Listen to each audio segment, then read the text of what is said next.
നമുക്കൊരു news 8 special ഡേയിലേക്ക് ഒന്ന് പോകണം. 12ാം പിറന്നാൾ ആഘോഷിക്കുന്ന അദ്വൈതിന് ആശംസകൾ അറിയിക്കുന്നത് അച്ഛൻ പ്രതീഷാണ്.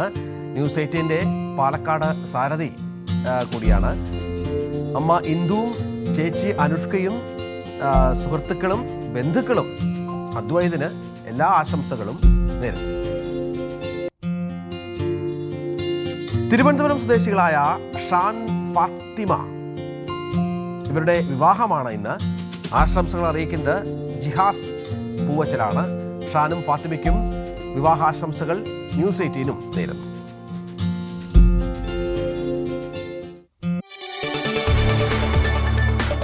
കൂടുതൽ വാർത്തകൾക്ക് news 18 Keralam YouTube channel subscribe ചെയ്യുക.